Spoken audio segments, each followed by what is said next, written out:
Micro-teaching. The origin of micro-teaching. Now, micro-teaching is the result of research at Stanford University, USA, in 1961 by Dr. Dwight W. Allen and his co-workers. It is one of the innovations in the field of technology of teaching. Etymologically, micro is a Greek word which means small and teaching means to teach. So it is a small teaching. The act of teaching is always compared to lifting the pool from someone's eyes, showing them facts so that they can understand the universe a little bit. Micro teaching was a demonstration lesson used in Stanford University until 1961. And now, what is a demonstration lesson? The demonstration lesson involves a student presenting a lesson to the fellow students while the rest of the class looks on. The term micro-teaching was coined for the first time in 1963 by Allen and Ryan. Micro-teaching in India. In India, it was introduced by D.D. Tiwari in 1967 of Government Central Pedagogical Institute, Allahabad. In 1970, G.B. Shaw experimented with micro-teaching at MS University in Baroda. In 1974, Dr. N.L. Dosage used micro-teaching as a teaching device in Teachers Training Institute, Chandigarh. He also wrote a book named The Modification of Teacher Behavior Through Micro-Teaching. The formal definition of micro-teaching. Micro-teaching is a teaching situation which is scaled down in terms of time and numbers of students. Usually, this has meant a 4 to 20 minutes lesson involving 3 to 10 students. The lesson is scaled down to reduce some of the complexities of the teaching acts, thus allowing the teacher to focus on selected aspect of teaching. Characteristics of micro-teaching. The first characteristic of micro-teaching is that it is a new experience or renovation in the field of teacher education, more specifically in student teachers. Only one teaching skill is considered at a time. Not important to subject content, they should concentrate only teaching skill. It is scale down teaching, means scaling down the class size to 5 to 10 students, scaling down the duration of period to 5 to 10 minutes, size of the topic and teaching skill. This situation helps to acquire new teaching skills and to refine the old ones. Micro teaching helps to improve the teaching skills of the practitioner. Teaching skill is a set of overt behavior of the teacher which are observable, measurable, demonstrable and refinable through practice. Now, what are the objectives of micro teaching?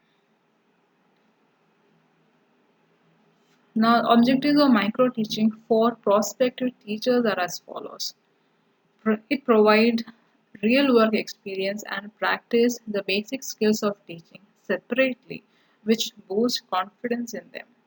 Prospective teachers can develop a number of teaching skills before they are involved in the real classroom. Provide the possibility for prospective teachers to gain a variety of student conditions in the classroom.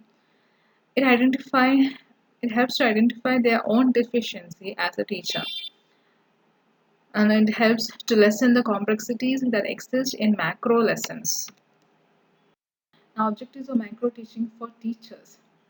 It provides refreshment in education programs. Teachers gain an individualized teaching experience for their professional development. Develop an open attitude for teachers to the reform that take place in the educational curriculum. Now, this is the micro teaching cycle. It begins with planning, then teaching, then feedback, then replanning, reteaching, and re-feedback. The steps in micro teaching are as follows. We have already seen the cycle in micro teaching. When you expand it, you get the steps in micro teaching. The first one is planning. Planning. This involves selection of the skill to be practiced. That is, we need to select a specific teaching skill that is to be practiced. Awareness of components of the skill, selection of a suitable concept, writing of micro lesson with specific objectives. Second one is teaching. The following setting is suggested for the micro teaching technique. Time should be 5 minutes. Students, peer group 5 or so in number.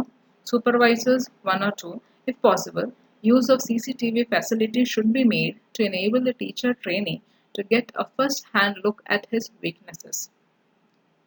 The third one is feedback. This is a vital aspect of the micro teaching cycle. To be effective, it must be clearly related to the model of the teaching skill used. Appraisal guides add to the comments of the supervisor and fellow students. They focus the feedback onto specific behaviors and can be used for the analysis sessions or be just given to the teacher trainee with a written comment or rating of his or her skill performance. Feedback is very important in micro teaching because this feedback helps us to replan the things and to correct our own mistakes and to understand our deficiencies. Replan. Keeping in mind the feedback received from the supervisor, the teacher trainee replans his or her micro lessons, writing another micro lesson plan or editing the existing one. Reteach.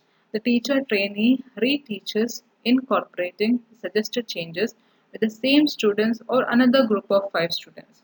Supervisor checks to see whether there is any improvement in skill attainment. Re-feedback. The supervisor assesses the lesson, again pointing out the improvements and lapses. Now, phases of micro teaching. There are 3 phases of micro teaching. The first one is knowledge acquisition phase, second one is skill acquisition phase, and the third one is transfer phase. First one, that is the knowledge acquisition phase. The teacher trainee learns about the skills and its components through discussions, illustrations, and demonstration of the skill given by the expert. It is divided into two. The first one is the observe phase, that is, the teacher trainee observes the demonstration given by the experts. The second one is the analysis phase, where the teacher trainee's analysis of the skill into components leads to various types of behaviors to be practiced. The second one is skill acquisition phase. Skill acquisition phase is divided into two. The first one is to prepare. On the basis of the demonstration presented by the expert, the teacher trainee prepares or plans a micro lesson plan for practicing. The second one is to practice. He practices the teaching skill through micro teaching cycle and continues his efforts till he masters the skill. The feedback components of the micro teaching contribute significantly towards the mastery level acquisition of the skill. These skills are called the core skills because of their extensive use in classroom teaching. The third phase is the transfer phase. Here the student teacher integrates the different skills. In place of artificial situation, he teaches in the real classroom and tries to integrate all the skills. The performance by the teacher trainee is evaluated well. Then the teacher trainee transfers the correction based feedback to the classroom. Merits of micro teaching. It is a useful innovation in teacher education. It develops greater awareness of individual differences. It helps the teacher trainee of many problems such as indiscipline and anxiety. It helps the teacher to prepare in better way. It helps to reduce strain of practicing in school. It is quite suitable for refresher courses. It is quite helpful in faster motivation of the students. It is concerned more with self improvement and self evaluation. It helps in creating more interest and enthusiasm towards teaching. It helps to develop greater understanding of, generates self confidence. It helps to develop a healthier attitude towards criticism. It makes teaching more enjoyable. It creates greater awareness of verbal and non-verbal communication. It helps in proper planning of lessons. It is quite useful in teaching the same unit again. Demerits of microteaching. It fails of providing necessary training to teacher to teach in a normal classroom. limited number of students fail to arouse interest in teaching. It is only of a limited application. They require more time for planning. Sometimes it becomes difficult for the teacher to divide a bigger unit into smaller units. Many times it creates administrative difficulties. It hampers the classroom climate.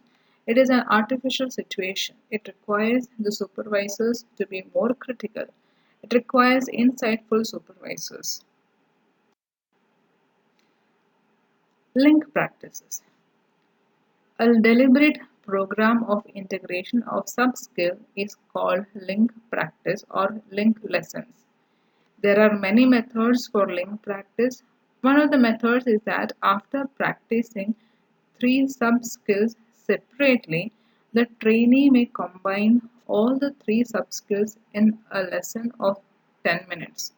That is simply we are clubbing together different teaching skills and doing it and performing it together on one platform, that is in one class.